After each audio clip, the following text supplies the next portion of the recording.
अस्सलाम वालेकुम, this is doctor Wasim, मेरे साथ है डॉक्टर तैयबा। लास्ट वीडियो जो हमने बनाई थी शुगर के पेशेंट्स के लिए कि शुगर के पेशेंट्स के लिए तो रोजे में शिफा है और उन्हें तो रमजान के रोजे रखने ही रखने हैं। तो उसके बाद बहुत सारे क्वेश्चंस हमारे पास आए।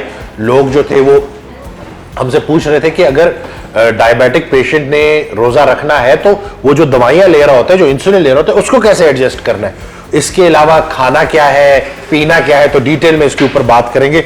तो डॉक्टर तैयबा, कौन सा क्वेश्चन जो है जो हमसे पूछे जा रहे थे कॉमनली, जरा बता दें। सबसे पहले लोगों का ये सवाल था कि जो फास्टिंग के दौरान सबसे पहले अपना पानी किस तरह से मैनेज करेंगे ना, वाटर का इंटेक, क्योंकि अक्सर हम कहते हैं कि जो डायबिटिक पेशेंट हैं वो कीटो डाइट करेंगे, और कीटो डाइट में तो आपको पता है वाटर का इंटेक मेंटेन करना बहुत ज़रूरी है। तो फिर हमसे यही क्वेश्चन करेंगे पानी किस तरह से मेंटेन करेंगे, एक तो हमने ये बताना था। दूसरा क्वेश्चन ये था कि जो मेडिसिन ले रहे हैं उनको किस तरह से एडजस्ट करना है, जो लोग इंसुलिन ले रहे हैं उनका क्या सीन है, वो किस तरह से उसको एडजस्ट करेंगे।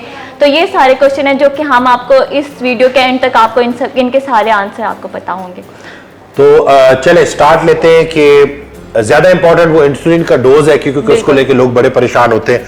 तो इसमें जो इंसुलिन है उसको हम लोग, लेट्स से कोई पेशेंट अगर वो इंसुलिन ले रहा है और उसकी शुगर 250 से ज्यादा है, बिल्कुल, तो वो इंसुलिन की जो करंट डोज दे रहा है उसको हाफ कर देगा। जी, पहली सैरी में ना अगर कोई पेशेंट है तो वो ले रहा है, इंसुलिन पे है ऑलरेडी, तो फर्स्ट सैरी में ना उन्हें अपनी इंसुलिन की डोजेज नहीं लगानी, ठीक है, इंसुलिन लगानी ही नहीं है। अफ्तारी करने से पहले आपने अपनी जो है शुगर चेक करनी है। शुगर अगर वो वाली शुगर अफ्तारी से पहले वाली अगर आपकी 250 से कम है तो आपको किसी किस्म की कोई इंसुलिन लगाने की जरूरत नहीं है, ठीक है। और अगर 250 से ज्यादा है तो जो ऑलरेडी वो इंसुलिन लगा रहे थे ना उसकी डोज हाफ हो जाएगी। लेट्स से 30 आयु लगा रहे थे तो 15 पे आ जाएंगे। ठीक हो गया। ये फर्स्ट जो आपकी सहरी और अफ्तारी मतलब जो आपका पहला रोजा होगा उसमें आपने ये गाइडलाइन फॉलो करनी है, सेम एज जो मेडिसिन ले रहे हैं शुगर के ना, ओरल ले रहे हैं जी तो उनके लिए भी उन्हें सहरी में अपनी मेडिसिन नहीं खानी। आपने इसी तरह अफ्तारी से पहले अपनी शुगर चेक करनी है। शुगर चेक करने के बाद अगर आपकी शुगर 250 से जो है कम है तो आपको किसी किस्म की मेडिसिन की ज़रूरत नहीं है, वो दवाइयाँ छोड़ सकते हैं। और जो दवाइयाँ ले रहे हैं वो क्या करेंगे, उसकी डोज को हाफ कर देंगे अगर उनकी शुगर 250 से ज़्यादा आ रही है, ठीक है। तो ये जो हम कह रहे हैं ना कि जो है बेसिकली इसमें जो हम समझाना चाह रहे हैं कि जैसे जैसे आप रोज़ा रखेंगे, इंटरमिटेंट फास्टिंग होगी ना, उस दौरान इंसुलिन के लेवल्स नीचे आएंगे और फिर जो अफ्तारी सहरी में सही खुराक आप लेंगे तो आपको किसी दवाई की जरूरत नहीं होगी, कुदरती तरीके से आपकी शुगर नीचे आनी शुरू हो जाएगी। तो आप लोगों ने बिल्कुल इस चीज को लेके ये नहीं करना कि अगर हम दवाई ले रहे हैं तो हम दवाई छोड़ नहीं सकते। आपके पास जो एक वैल्यू है ना 250 से कम है तो बिल्कुल रिलैक्स होकर डाइट फॉलो करते रहे, आहिस्ता आहिस्ता ये नीचे आती जाएगी। 250 से अगर ज्यादा है तो फिर आपने दवाई लेनी है। और ये हम स्पेसिफिकली बात कर रहे हैं टाइप 2 डायबिटीज वालों के लिए, बिल्कुल टाइप 2 डायबिटीज। और इसमें एक और बात भी ऐड करेंगे, जो 16 आवर का जो हमारा ड्राई फास्ट होता है, जो हमारा रोजा है वो इक्वल है 48 आवर ऑफ हमारे जो वाटर फास्ट है, जैसे हम इंटरमिटेंट फास्टिंग में। ये नहीं कि जो लोग ये बाहर वाटर फास्ट ना पानी पी रहे होते, कैलोरीज ले रहे होते, तो उनके 48 घंटे का रोजा और हमारा रमजान का 16 आवर्स का रोजा बराबर है सेहत के पॉइंट ऑफ व्यू से। बिल्कुल। और एक और चीज जो अक्सर लोग ये सोचते हैं, उनका मिसकंसेप्शन है लोगों में कि जो सहरी का मील होता है ना वो डिसाइड करता है कि आपको रोजे से कितने बेनिफिट्स मिलेंगे, लेकिन ये बिल्कुल गलत बात है। आपके जो अफ्तारी के मील्स होते हैं वो डिसाइड करते हैं कि आपको रोजे से कितने फायदे मिलेंगे। हमारे यहाँ पे लोगों का देखा गया कि सहरी का मील जो है वो खा लेते हैं अच्छा खासा, और उसके बाद जो अफ्तारी का टाइम आता है उसमें समोसे पकौड़े हर चीज वो एहतियात नहीं करते ना, पराठे कार्ब्स एंड फैट्स, फिर उसके बाद अफ्तारी samosa pakora carbs and fat, insulin गई ऊपर। पूरे दिन जो रोजे के दौरान जो इंसुलिन बेचारी नीचे आ रही थी उसको आपने फिर पतंग को ढील देके आसमानों पे पहुंचा दिया, इस वजह से बीमारी ठीक नहीं हो रही थी। तो ये जो रमजान का महीना है इसमें खाने पे जोर ना दे, जरा खाने से दूर रहे। अच्छा, जो अभी आपका ये नहीं कि एक रोज़ा गुजर गया, दूसरे रोज़े में भी जो हमने आपको पहले प्रोटोकॉल्स बताए आपने उसी तरह से चलना है, शुगर वगैरह चेक करनी है सारा कुछ। लेकिन जो आपके पहले 2 दिन होंगे ना, क्योंकि उसको बॉडी को अडॉप्ट करते टाइम लगेगा, वर्कआउट एक्सरसाइजेस करते, क्योंकि वीकनेस होती है अक्सर लोगों को ना, तो 2 दिन तो आप बिल्कुल एक्सरसाइज ना करें, आप बॉडी को रेस्ट दें, ठीक है।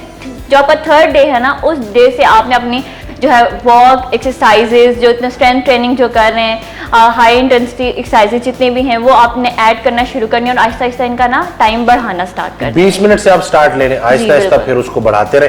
और ये उनके लिए जो भी पहली दफा स्टार्ट करेंगे, जो पहले से एक्सरसाइज करते हैं कर रहे हैं, वो अपना जो है बिल्कुल रूटीन पहले रोजे से ही अपनी एक्सरसाइज कर सकते हैं। तो ठीक हो गया, यानी कि एक्सरसाइज में भी आप स्ट्रेंथ ट्रेनिंग, पट्टों की एक्सरसाइज, वॉक हो गई, हाई इंटेंसिटी इंटरवल ट्रेनिंग हो गई, ये सारी चीजें कर सकते हैं। Supplements, vitamin D. हाँ जी, विटामिन डी जितना इंपॉर्टेंट है क्योंकि हर दूसरे बंदे को इसकी डेफिशिएंसी है। ये तो कॉमनली हमें क्लिनिक में भी कितने हमारे पास जितने भी टेस्ट patients करवाते आते हैं आज तक कोई नहीं मिला जिसका विटामिन डी पूरा हो। बिल्कुल। तो ये आप लोग को हम बता दें कि विटामिन डी आपने जो डायबिटिक पेशेंट है उनने किस तरह से लेना है। फर्स्ट मंथ जो आप डाइट फॉलो करने का जो फर्स्ट मंथ है ना, उसमें आपने 2 लाख IU जो एम्प्यूल होते हैं वो आपने वंस अ वीक लेना है, ठीक है, यानी कि 4 दफा एक महीने में, ठीक है, हर वीक में एक हर हफ्ते एक 2 लाख IU का एक कैप्सूल लेना है। ये फर्स्ट मंथ के लिए। सेकंड मंथ के लिए कि 2 वीक के बाद आपने एक एम्प्यूल ले लेना है। और जब आपका थर्ड मंथ स्टार्ट होगा तो फिर आपने 2 लाख IU फॉर 1 मंथ लेना होगा। वंस अ मंथ, यानी कि पहले माह में हफ्ते में जो है एक लेना है तो पूरे महीने में 4 हो जाएंगे। सेकंड में फिर आपने हर 2 हफ्ते के बाद एक लेना है तो मंथ में 2 हो जाएंगे, और थर्ड मंथ में सिर्फ आपने एक लेना है। बिल्कुल। और सर ऐसा भी होता है ना कि कीटो डाइट फॉलो करते हैं अक्सर लोग का यूरिक एसिड हाई हो जाता है, तो उनके लिए जो हम बताते हैं कि यूरिसिड के जो है वो टेबलेट, जो यूरिक एसिड के पेशेंट जिनका यूरिक एसिड ऑलरेडी हाई है तो कीटो के साथ अक्सर ना बाजू का थोड़ा सा ऊपर की तरफ भी जाते हैं, तो उनके लिए जो मेडिसिन है वो आप ले सकते हैं यूरिसिड के, ठीक है ना, वो आप ले सकते हैं। 2 सहरी में अगर बहुत ज्यादा है तो 2 सहरी के साथ और 2 अफ्तारी में, 2+2 आप ले सकते हैं, लेकिन वो भी आपको वक्ती जरूरत रहेगी। आहिस्ता आहिस्ता जैसे आपकी इंसुलिन रेजिस्टेंस ठीक होती जाएगी तो यूरिक एसिड भी नॉर्मल होता जाएगा। विटामिन K2 बहुत ज्यादा इंपॉर्टेंट है, और विटामिन K2 आप 100 mcg डेली एक टैबलेट लें। अगर आपको नहीं भी मिलता तो जिम्नास्टिक न्यूट्रिशन, हमारे पास ये जो विटामिन K2 जो कैलोरी डी है उसमें 90 माइक्रोग्राम जो है वो उसके अंदर विटामिन डी भी है, उसमें कैल्शियम भी है। ये बहुत अच्छा कॉम्बो है जो लोग नहीं ले रहे। अगर आपने अभी तक वेबसाइट पे नहीं देखा तो देख लीजिएगा, बहुत अच्छा प्रोडक्ट है ये। अच्छा, और सर एक और चीज भी देखिए ना, जो लोग फास्टिंग बढ़ाते हैं ना उनको ज्यादा बेनिफिट्स मिलते हैं, ठीक है, तो इनके लिए भी गाइडलाइंस है कि जो लोग सहरी, आप ना अपना सहरी टाइम से 1 घंटा पहले मील ले लें पहले हफ्ते में रमजान। यानी कि लेट्स से एग्जांपल मिसाल के तौर पे 3:30 बजे अगर सहरी बंद होती है तो 2:30 बजे लें, 2:30 बजे तक खा चुके हैं आप। बिल्कुल, ये आपने पहले एक हफ्ता आपने 1 घंटा पहले खाना है, दूसरे हफ्ते में आपने 1.5 घंटा पहले खाना है, ठीक है, तीसरे हफ्ते में आपने 2 घंटा पहले खाना है। इससे ये होगा कि फास्टिंग का टाइम बढ़ेगा, जितना फास्टिंग का टाइम बढ़ेगा उतने आपको रोजे के ज्यादा फायदे हासिल होंगे, और आपकी हेल्थ और ज्यादा इंप्रूव होगी। यानी जो इंटरमीडिएट फास्टिंग है उसका टाइम बढ़ता जाएगा। जी बिल्कुल, जितना आप पहले रोजा बंद कर देंगे उतना ये है कि आपको मतलब वो जो फास्टिंग के बेनिफिट्स हैं वो ज्यादा मिल जाएंगे। और इसमें अक्सर लोग ये पूछेंगे कि भूख लग जाएगी, क्योंकि हम पाकिस्तानियों का ना ये एक कॉन्सेप्ट है ना कि हम लोग जब रोजा बंद कर रहे होते हैं ना तो हम लोग खाना इस तरह से खा रहे होते हैं जैसे ऊंट ने ना खाना स्टोर कर लेना, अभी खाने को कुछ मिलना नहीं है, और फिर कुछ मिलना नहीं है, तो आप जिंदगी का आखिरी खाना समझ के, हाँ, तो हम लोग ये सोचते हैं कि हम पहले से खा लेंगे, जितना पहले खा लेंगे उतना जल्दी हमें भूख लग जाएगी। ऐसा कुछ नहीं होता, क्योंकि बॉडी कीटोसिस में चली जाएगी तो आहिस्ता आहिस्ता हंगर जो होती है स्प्रेस होना स्टार्ट हो जाता है। मैं थोड़ा सा इसमें मैं कोशिश करता हूँ चीजों को आसान रखूं, लेकिन मेटाबॉलिक फ्लेक्सिबिलिटी वापस लाना चाह रहे हैं हम अपने पेशेंट्स की बॉडी में। हम जो करना चाह रहे हैं कीटो डाइट के जरिए, लो कार्ब के जरिए और इंटरमिटेंट फास्टिंग के जरिए बॉडी एक ऐसे पॉइंट पे आ जाती है कि वो कीटोन्स को भरपूर तरीके से इस्तेमाल कर रही होती है एनर्जी के तौर पे, और ये जो एनर्जी तो तवानाई आपने स्टोर की हुई है इसको इस्तेमाल में लाने के लिए स्टोर किया था, तो वो पड़ी पड़ी उसको जंग लग रहा है, तो इस रमजान उसको इस्तेमाल में लाएं ताकि आपके पट्टे भी मजबूत हो, दिमाग को भी एनर्जी बहाल हो जाए और आप एक भरपूर प्यारी जिंदगी गुजार सके। इसके अलावा मैं एक और चीज ऐड करती चलूं कि अक्सर आपने देखा होगा, आपने YouTube में वीडियोस भी देखे, अक्सर लोग रमजान डाइट प्लान के नाम से आपने वीडियोस देखी होंगी। हम चाहते हैं कि आपको एक प्रॉपर प्लान दिया जाए ना, टाइम टेबल जैसा होता है। सहरी आपने किस टाइम करनी है, किस टाइम हमने अपना वाटर इनटेक लेना है, उसके बाद आपने तरावियों का क्या टाइम होगा, वर्कआउट का क्या टाइम होगा, ताकि आपको प्रॉपर आपके माइंड सेट हो ना कि मैंने ये काम इस टाइम करना है और आपको हर चीज के प्रॉपर बेनिफिट्स मिले। चलिए डॉक्टर तैयबा ये बताएं कि एक डायबिटिक पेशेंट के लिए एक अफ्तारी में क्या क्या होना चाहिए? अच्छा, अफ्तारी में सबसे पहले तो उन्हें अपना वाटर इनटेक देखना है। तो अफ्तारी का है उसमें आप ले सकते हो 200 ग्राम तक वो चिकन लेना है अफ्तारी में, ठीक है, 200 ग्राम चिकन हो गया, बीफ, मटन, फिश जो आपको पसंद है। कबाब भी बना सकते हैं, बिल्कुल, आप इसके कबाब बना लें, आप इसको ग्रिल कर लें, आप इसको बॉईल भी कर सकते हैं, लेकिन बॉईल में इसलिए नहीं कहूंगी कि अक्सर लोग कहते हैं डाइट है तो बॉईल होगा, लेकिन कुछ टेस्ट आपने खुद डिवेल्प करना है। बेशक आप उसको स्मोक कर लें, आप उसे ग्रिल कर सकते हैं, 200 ग्राम वो ले लिया।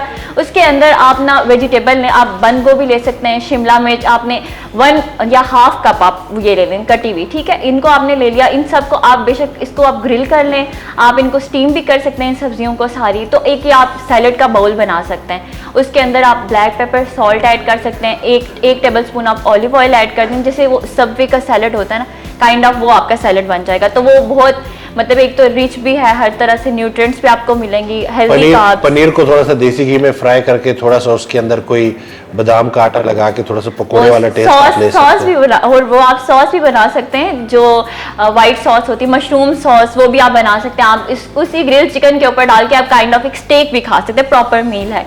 ये आप अफ्तारी में ले लें। इसके साथ हम जो है हमारे पास बेरी कॉकटेल, एक शरबत जैसे आपकी जामशीरी है वैसे हम एक शरबत बनाते हैं। 5 से 6 आपने स्ट्रॉबेरीज लेनी है, उसमें लेमन का जूस ऐड करें, ब्लैक पेपर, सॉल्ट ऐड करें और बिल्कुल वाटर ऐड करें, उसको ब्लेंड कर दें। बिल्कुल आइए स्ट्रॉबेरी का जूस बन जाएगा, ये आप ले सकते हैं। इसके अलावा कीटो लस्सी है वो आप लें। 2 टेबल स्पून आपने क्रीम लेनी है, 1 टेबल स्पून आपने ग्रीक योगर्ट लेना है। इसमें आप पिंक सॉल्ट डालेंगे, आपको नमकीन लस्सी पसंद है, और अगर कुछ लोग जो मीठी तो वो कैंडल डाल, ठीक है। तो आप इसको उसमें आप पानी ऐड करें और इसको ब्लेंड करें, आपकी कीटो लस्सी हो गई। शुगर फ्री जावेश्री भी अवेलेबल है, वो भी आप ले सकते हैं। और मिल्क शेक है हमारे पास, आप आलमंड मिल्क यूज कर सकते हैं। अक्सर लोग कहते हैं आलमंड मिल्क बहुत एक्सपेंसिव है, नहीं मिलता, तो उनके लिए मैं बताती चलूँ कि आपने 2 टेबल स्पून ना आलमंड्स ले लेने, ये होंगे कोई 15 दाने, 15 से 20, ठीक है। आपने इनको क्या करना है, रात को भिगो देना है, ठीक है। सुबह उठ के इनका छिलका उतार लेना, वाइट पोर्शन जो होता है उसको आपने ब्लेंडर में डालना है, उसी के अंदर 1 कप वाटर ऐड करें और आप इसको ब्लेंड करिए, आपका आलमंड मिल्क बन जाएगा, ठीक है। ये आपने यूज़ करना अपने मिल्क शेक्स के अंदर। आप इसमें आप स्ट्रॉबेरी का मिल्क शेक बना सकते हैं, वो आप यूज़ कर सकते हैं, स्मूदीज़ हैं। उसके अलावा अफ्तारी में अक्सर लोग कहते हैं कि जी कीटो फॉलो कर रहे हैं और फ्रूट चाट नहीं है, तो फ्रूट चाट, क्योंकि फ्रूट्स तो हम कीटो में नहीं देते ना, तो हम बेरीज देते हैं। आपने क्या लेना है, 1 कप या हाफ कप ग्रीक योगर्ट लें, उसके अंदर आप शर्ट किया हुआ कोकोनट ऐड करें, फ्लैक्सीड, वॉलनट्स, आलमंड्स ऐड करें, अपनी 4 से 5 दाने आप स्ट्रॉबेरी कट करके डालें और ये आपका स्ट्रॉबेरी योगर्ट बाउल बन जाएगा। एक तरह का थोड़ा क्रीमी सा टेक्सचर भी आ जाएगा और थोड़ा सा फ्रूट चाट वाली फीलिंग भी आ जाएगी। हाँ, और आपकी डाइट भी हो जाएगी। एक सबसे इम्पोर्टेंट जी, इंसुलिन ऊपर नहीं जाएगी। हाँ, ये आपके अफ्तारी के मील्स हो गए। और अफ्तारी के बाद भी आपने इसी तरह जैसे मैंने आपको बताया वाटर का इंटेक आपने रखना है, क्योंकि इसके बाद आप वर्कआउट भी करोगे, तरावी भी पढ़नी है, तो वाटर आपने पानी पीते रहना है इसके साथ। और जो रही बात सहरी की, तो सहरी के मील्स भी आपने इसी तरह से करने। सहरी मील्स जो है स्टार्ट करने से 1 घंटा पहले आप अपना वही वाटर जो मैंने आपको बताया वो आपने लेना है। उसके बाद आपने जो सहरी का मील लेना है उसमें आप ले सकते हैं कीटो लस्सी, ठीक है, ये मैंने आपको ऑलरेडी बता दिया कीटो लस्सी, क्योंकि अक्सर लोग यहाँ पे ना पाकिस्तान में तो सहरी में लस्सी ज़रूर पीते हैं, ठीक है, वो लें। आप रायता बना सकते हैं, ग्रीक योगर्ट लें, उसके अंदर प्याज टमाटर डाल के रायता बनाएं। अंडा जो है अंडे की भुजिया बना लें, आप बैंगन की भुजिया बना सकते हैं, आप उसके अलावा जो गोभी होती है उसकी भुजिया बना सकते हैं, वो लें। उसके साथ आप कीटो रोटी बनाएं। 2 टेबल स्पून आप आलू तो नहीं डाल सकते, तो उसकी जगह फिर क्या डालें? आलू की जगह आप ये फूल गोभी डाल सकते हैं, बंद गोभी, उनकी भुजिया मैश करके ना आप प्रॉपर वो बिल्कुल आपको ऐसा लगे कि आप आलू खा रहे हो, इस तरह की भुजिया बन जाती है। बैंगन आप यूज कर सकते हैं इस तरह से। और रही बात अक्सर पाकिस्तानियों का ये बहुत मसला है ना, वो कहते हैं पराठा नहीं है तो सहरी नहीं हो रही, तो वो आपने क्या करना है, कीटो रोटी बनानी है। 2 टेबल स्पून आलमंड फ्लोर लेना है, उसमें 1 टेबल स्पून इसबगोल और पिंक सॉल्ट ऐड कर लें, उसमें 1 टेबल स्पून ऑलिव ऑयल, और ये बैटर बनाएं और इसको नॉन स्टिक पैन के ऊपर आपने बिल्कुल बना लेना है रोटी। और ये आपका, इसको आप घी भी लगा सकते हैं, देसी घी ना, तो ये आपका पराठा बन जाएगा। 2 हाफ फ्राई अंडों के साथ आप ले सकते हैं, 2-3 अंडों के ऑमलेट के साथ आप ले सकते हैं, और ये प्रॉपर आपका एक सहरी का प्लेटर बन जाएगा। ये आपका योगर्ट हो गया, लस्सी है, भुजिया भी है, और साथ आप उसमें जो है रोटी भी, पराठा जो खा रहे हो वो भी है, तो ये आप प्रॉपर एक आपका अच्छा प्रॉपर मील है। शुगर ठीक हो जाएगी और डाइट की डाइट भी हो गई और अच्छा टेस्टी मील होगा। और देखें जितने भी स्पाइसेस होती है ना, तो वो आप अपनी चॉइस के मुताबिक ले सकते हो, जितना आपको स्पाइस करना है या आप कोई भी मसाला उसके अंदर ऐड करना चाहो, क्योंकि वो एम्प्टी कैलोरीज होती हैं, तो उनकी इतनी कैलोरीज नहीं आप यूज कर सकते। ठीक हो गया, ये सहरी हो गई और आपकी अफ्तारी, और ये आपकी डाइट हो गई। एप्पल साइडर विनेगर को थोड़ा सा अगर किसी तरह से हम यूज करवा लें पेशेंट्स को, तो वो मतलब ये भी जरा बता दें कि वो 4 टेबल स्पून आपका एप्पल साइडर विनेगर हो गया, 4 गिलास पानी हो गया, बिल्कुल, उसके अंदर 2 टीस्पून हम तो मलंगा ऐड कर लेते हैं और पिंक सॉल्ट ऐड करते हैं, ठीक है, ठीक है, चुटकी हम मतलब half tea spoon is enough I think. तो आपने ये पानी जो है आपने 1 घंटा सहरी से पहले ये पीना है, और इसी तरह से जो है ना अफ्तारी के टाइम में भी ना, अफ्तारी करने के बाद आपने ये पानी पीना है, ताकि आपका वाटर का इंटेक मेंटेन रहे। और वो लोग जो कि सप्लीमेंट्स का भी पूछते हैं ना अक्सर लोग कि कौन से सप्लीमेंट कैसे लेने हैं, तो कुछ सप्लीमेंट्स ऐसे हैं जो कि आप सहरी में लेंगे और कुछ जो है स्पेसिफिकली वो आपको अपनी अफ्तारी टाइम लेंगे। जैसे क्रोमियम होता है वो आप हमेशा अफ्तारी के बाद लोगे, और जैसे विटामिन डी है और मेथिकोवाल है, ये वाले सप्लीमेंट्स आप जो आप सहरी के टाइम ले सकते हो, क्योंकि as recommended by your doctor या डाइटिशियन जो आपको रिकमेंड करते हैं, तो आपने डोज उसके अकॉर्डिंग एडजस्ट करनी है। ऑलरेडी हम इस वीडियो में बता भी चुके हैं कितना लेना है। सबसे इंपॉर्टेंट चीज जो रह गई ना, जो कि हम पाकिस्तानियों का अलमिया है, वो है कि चाय पी सकते हैं कि नहीं पी सकते। बिल्कुल। तो चाय 2 कप आप ले, उसमें 3/4 पानी 1/4 मिल्क हो, कोशिश करें कि फुल फैट मिल्क हो ताकि उसमें कार्ब्स कम हो। 3/4 आपका पानी हो गया और 1/4 आपका हो गया 1/4 आपका दूध, और उसमें आपने कैंडल ऐड करनी है मिठास के लिए, तो आप 2 कप चाय भी पी सकते हैं। क्रीम वाली चाय से ज्यादा रिकमेंड करते हैं हम लोग, क्योंकि दूध क्या है ये कि अक्सर हम लोग को 1/4 बताएंगे, लेकिन वो फिर वो दूध पत्ती बनाना शुरू कर देते हैं। दूध पत्ती अलाउड नहीं है, बहुत कम दूध में, या फिर अगर लेना भी है तो क्रीम आप ऐड कर सकते हैं। आपने कहवा बनाना है, उसके अंदर 2 टेबलस्पून क्रीम ऐड करनी है और मिक्स कर लेनी है, आपकी चाय है। इससे ज्यादा हम आपको चाय नहीं दे सकते। और वाटर को और प्रोटीन को बढ़ाने के लिए आप हमारा वे प्रोटीन और BCAAs भी ले सकते हैं, अवेलेबल है। जो लोग वर्कआउट कर रहे हैं इस रमजान या जो अपनी बॉडी को ट्रांसफॉर्म करना चाह रहे हैं, तो उनके लिए BCAAs तो बहुत इंपॉर्टेंट, इलेक्ट्रोलाइट कंटेंट आपका मेंटेन रहेगा। आपने BCAAs जरूर लेने, वो भी आपने आफ्टर मतलब वर्कआउट के बाद अफ्तारी में आप ये लें डेली, ठीक है, ये आप ले सकते हो। और ये प्लान तो बेसिकली डायबिटिक पेशेंट्स के लिए था। और जो हमारे पास मसल गेन या स्ट्रेंथ गेन के लिए उनके अलग प्रोटोकॉल है, ठीक है, तो उनको वो ये प्लान फॉलो ना करें, ये उनके लिए नहीं है, ये डायबिटिक पेशेंट्स के लिए हमारी तरफ से जज़ाकल्लाह डॉक्टर तैयबा। मैं उम्मीद करता हूं कि आपको जो मकसद था हमारा कि आपको राइट इन्फॉर्मेशन और आपको हेल्प हो जाए कि इस रमज़ान अगर आपको शुगर है तो आप प्रॉपर तरीके से डाइट फॉलो करके इस डायबिटीज़ को भी रिवर्स करें, अपनी ज़िंदगी में बेहतरी लाएं। आपको एक दफ़ा बहुत बहुत मुबारक रमज़ान, और प्रॉपर अल्लाह पाक आपको इस्तिकामत दे, आपको पेशेंस दे, आपको सेहत दे, और आप पूरी तरीके से इस रमज़ान में मुकम्मल रोज़े रखें। वो डायबिटिक पेशेंट जो शुगर की वजह से रोज़े नहीं रख सके थे, तो पहले यही तासुर पाया जाता था कि समझा जाता था कि जैसे शुगर के मरीज रोज़े नहीं रख सकते, अब साइंस रिसर्च ये कह रही है कि रोज़े में ही तो शिफा है। तो हमने प्रॉपर तरीके से रमज़ान के जो फ़र्ज़ रोज़े ये भी पूरे करने हैं और अपनी सेहत को भी बेहतर करना है, और अफ्तारी सहरी में सोच समझ के खाना है।